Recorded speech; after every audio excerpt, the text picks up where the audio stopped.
Hi babies, welcome to Soundroutes Souls.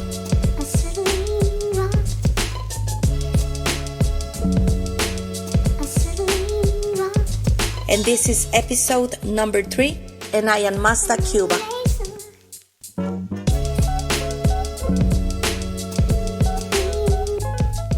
This podcast is part of the Creative Europe project Soundroutes, which aims to use the power of hip-hop to address issues of social inequalities.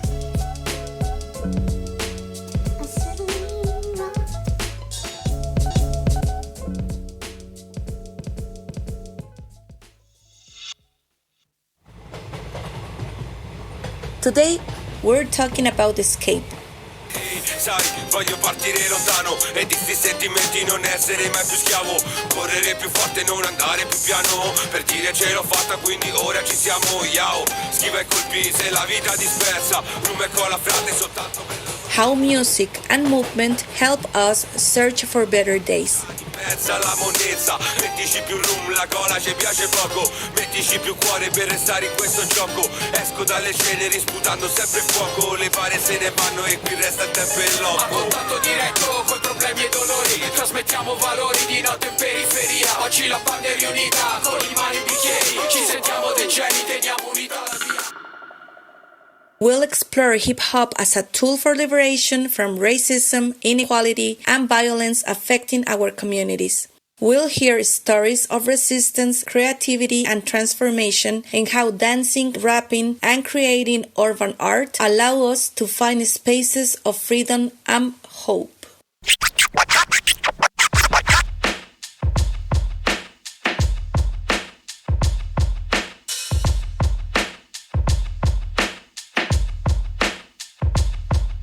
From its beginnings in African American and Latino neighborhoods of the Bronx, hip-hop has been a way to escape oppression and marginalization.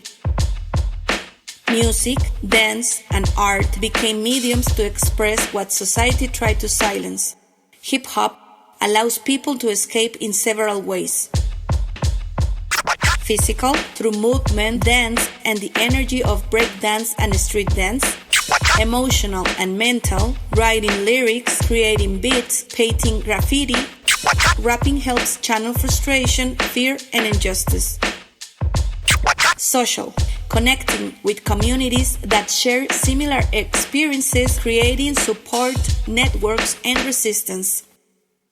Hip-hop tools can be defined as anti-racist and anti-colonial, questioning power structures that perpetuate racial and economic inequalities, supporting young people to recognize and challenge these dynamics. Escape doesn't mean running away. It means finding ways to resist, transform our reality, and create spaces of freedom within a system that limits us.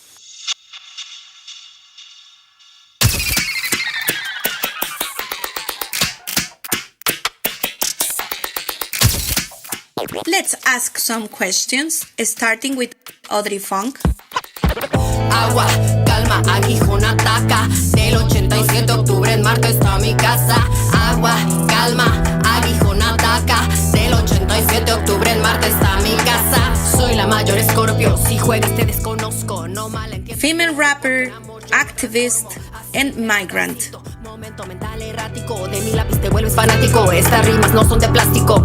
Agua corriente y cambiante. Audrey, how has hip-hop helped you overcome the limitations and challenges you face as a brown Mexican female rapper in New York? And in what ways has it allowed you to create spaces of freedom and expression? Well, being an immigrant, it's always one of the most tough things to face, I guess. Like, I've been talking with a lot of friends that are immigrant, but also when you are like an immigrant artist, I think you have to struggle the double to make a living and then to make your art, to have enough energy to make your art. So I think hip-hop helped me to have that energy, like this push that make you overcome to all the crazy challenges that you face as an immigrant. Like hip hop make me feel that way, you know. Like I remember when I just arrived to New York, I have to work like in a restaurant for about 10 hours per day or something like that because I wasn't like undocumented. So of course the workflow is not the most fair.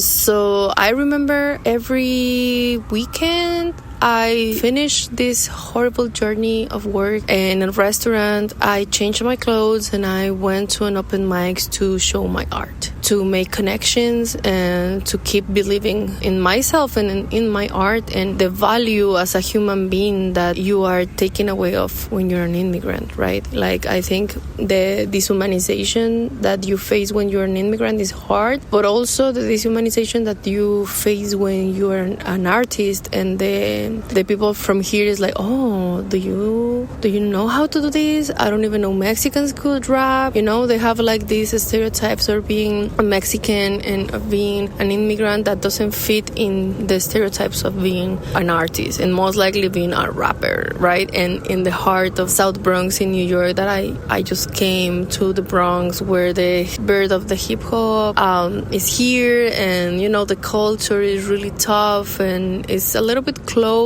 but also a little bit different than in our countries. I think in Mexico and Latin America, you can feel more the spirit of the hip hop. You have more, you know, like tools. It's different. Like the resources are different, but also the spirit is different.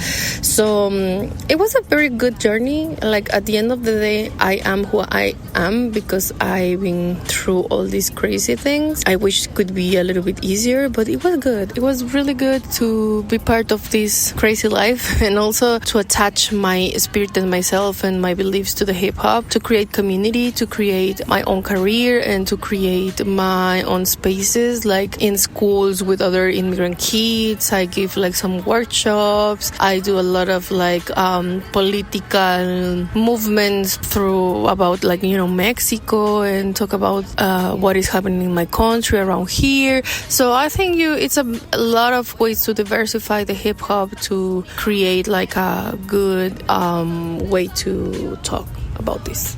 And well, yeah, that is like a really short answer in a very long history that I have doing this here. So yeah, amazing. Bienvenidos al subdesarrollo.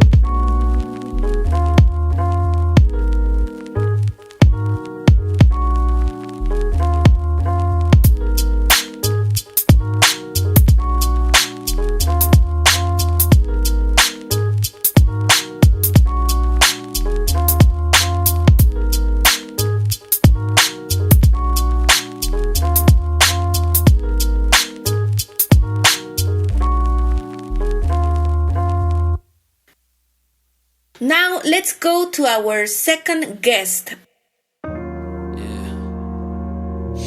P. Jaguar.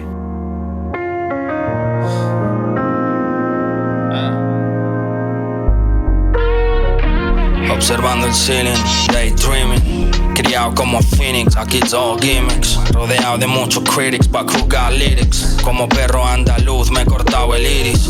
Cause I don't wanna see, conozco la prophecy. Niños creyéndose, carry on and carry V. Colapsan los valores y vienes a mí a hablar de economy. Brainwash, mental colony. MC, music producer, visual artist, educator, and hip-hop activist. That's not me. Desde que vi la llave vivo low-key. Sueño con libertad, no con esclavizarme a Sony. Todo phony, is it funny? Tira esa mierda a la basura. That's not me. Jaguar, as a European-born person, how has it been for you to have the opportunity to move to another country and live for a while in the global south, more specifically Mexico, to continue making music? And how did your experience as an MC and producer evolve? And how has hip-hop helped you and allowed you to keep creating on the other side of the world?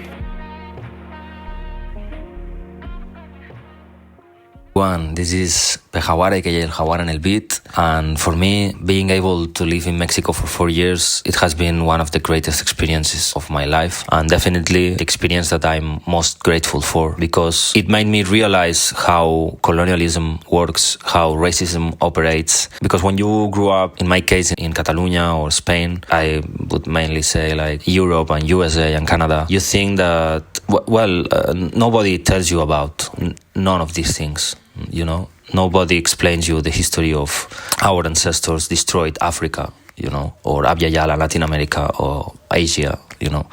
So if you go and live in the global south, not just as a tourist, not just as an expat, working remotely and enjoying the riches, you know, when you live and you share with people, in my case from Mexico, you start to realize that they have a want. We as the Spanish people destroyed them, you know, and they do not have the original languages or names or surnames, you know.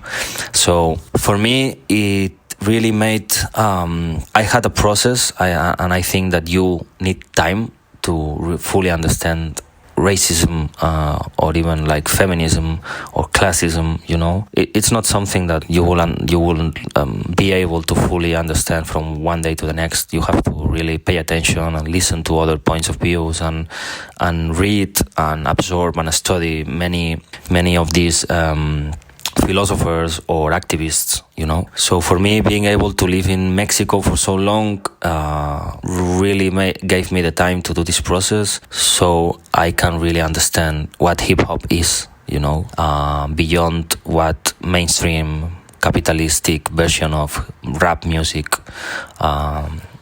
this system has created, no? So you have to really, when you are a white European person or white in general, if you approach hip-hop, you really have to understand history of it, the implications of the racial system, you know, the whiteness. So it made me realize who I was, where do I stand, and what can I do, and how can I really appreciate the culture and not just appropriate the culture, you know. So it's been great. It has really made me a better MC, a better music producer, a better, you know, DJ, digger. And I truly recommend that every white person should go and live in the global south, in one or many countries too, so they can really understand the world that we live in.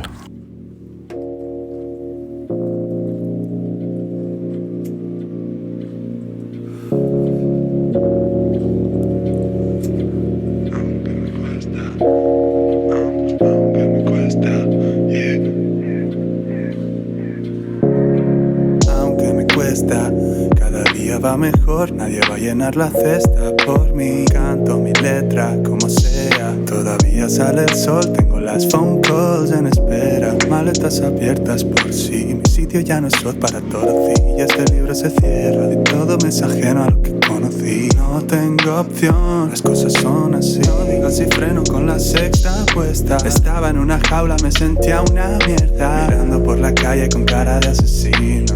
Este niño está perdido. Suena mi teléfono, pero ya no es papá. No me quedan ni las ganas de escapar. Mirando radios de aeropuertos nunca me he ido. Soy un hombre.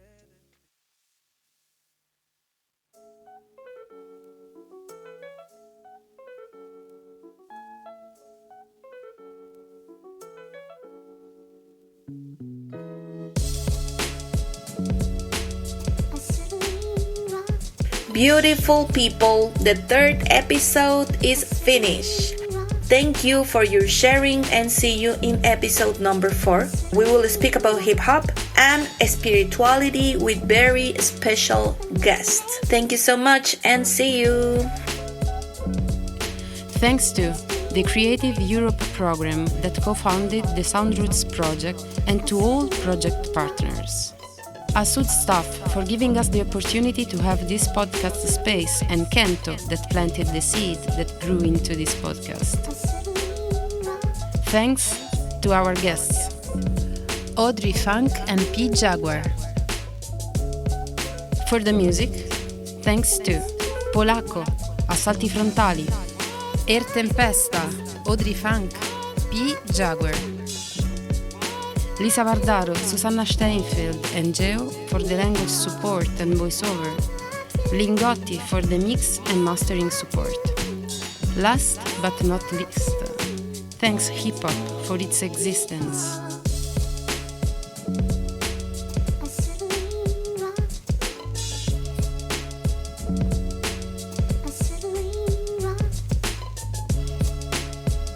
A Soundroutes join.